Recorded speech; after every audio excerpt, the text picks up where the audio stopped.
Can you just set up a company in Dubai and pay no tax? This is a question that we're getting asked on a daily basis. So as you've probably seen if you follow me on the channel or on other social medias, that appears to be what I've done in terms of just set up a company in Dubai and no longer pay any tax. And for the most part, this is true, but it's because of a couple of different factors that I'm going to run through in this video.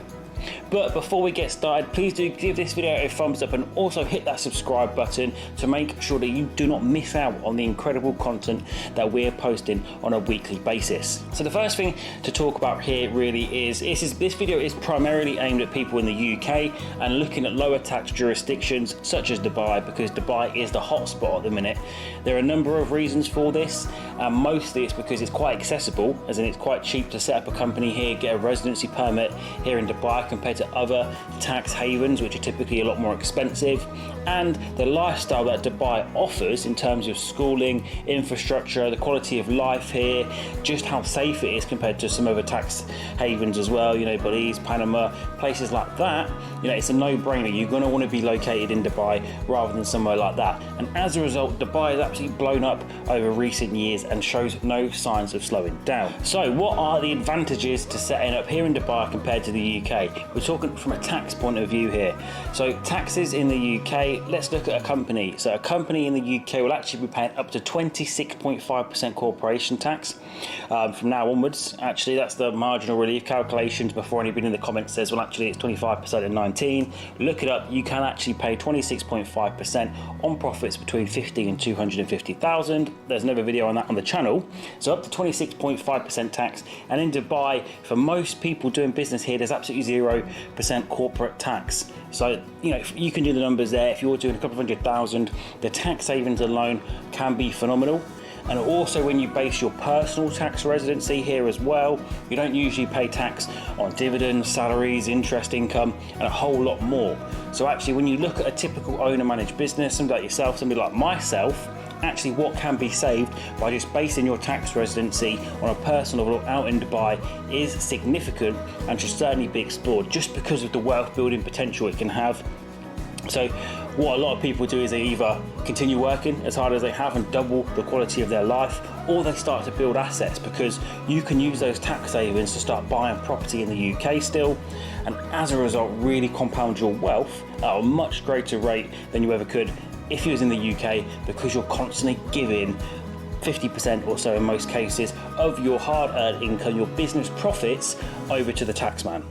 So what exactly is the difference between a personal tax residency and a corporate tax residency? Well, from a personal tax point of view, this is where you're personally based, usually for the majority of the year. So if you're a UK taxpayer, it really means that you can't spend a significant amount of time in the UK. For most people, it's less than 90 days a year. But on a company level, it's actually where your company is based. And we're going to run through exactly more on this so that you fully understand and you can see why you can't just set up a company out in Dubai but continue living in the UK. So your personal tax residency, which is where you basically spend most of the year. Effectively, it's usually on a days or midnight basis, so where you are for a number of days at midnight throughout the tax year. On a company level, so it's actually where that company is based, incorporated, controlled, or look at it as basically, if you look at the tax treaties, if there's a tiebreaker clause. So what actually determines the residency of a company? And broadly, from a HMRC point of view, it's deemed to be the place of central management and control. And this means where the big board decisions are made, where the company is actually run from, and where the decisions are made. So if you're basically approving a new product line, if you're buying a property, if you're looking at all of these factors, all of the decisions that you would typically make as a business in order to run and grow that business, where are those decisions being made? Are they in Dubai or are they in UK? So this basically leads on to the dilemma that people have as to where they just set up a company in Dubai but continue to actually run the company from the UK.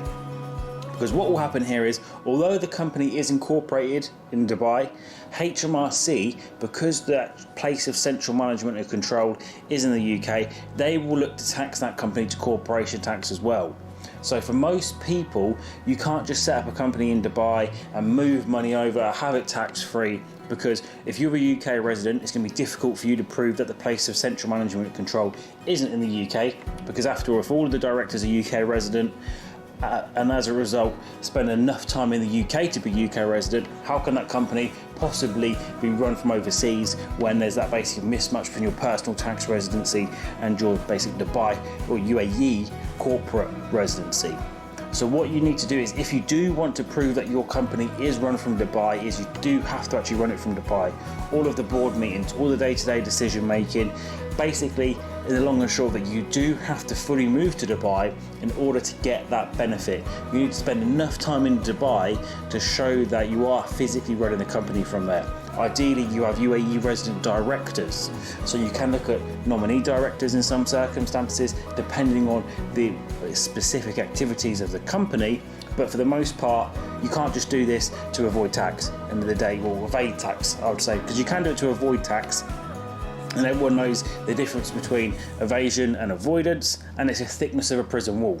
Because avoidance is legal and it's a taxpayer's right to do so, but evasion is illegal and will land you in jail.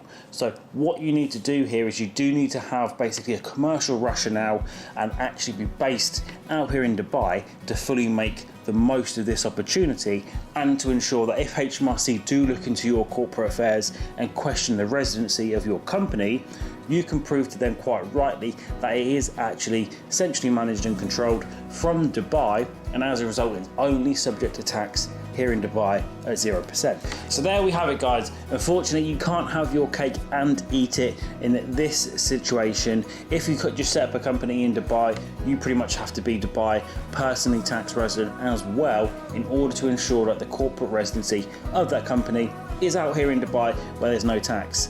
That said, if you do want to be tax efficient and really do build your wealth, definitely food for thought in terms of making all of your tax residencies out in Dubai personally and on a corporate level, because that's where I have the biggest success and that's where all of our clients have the biggest success as well. Being able to take dividends, interest income, salary, profits from companies, all completely tax free because they're based their entities out here. A lot of our clients spend 6 months here in the UAE, the best months when the UK is cold, wet and miserable, another 3 months in the UK, which you can do so without being tax resident in the most part, and then 3 months travelling, holidays, Thailand, America, Europe. And this is a great way to split your tax year in terms of making sure that your tax residency is out here in Dubai at 0%, and also gives you a great lifestyle that of course can be partially met through the tax savings as a result of paying pretty much minimal taxes internationally. Found this video useful, please do give it a big thumbs up and also smash that subscribe button so you see as soon as we post fresh tax saving wealth building content. Bye for now.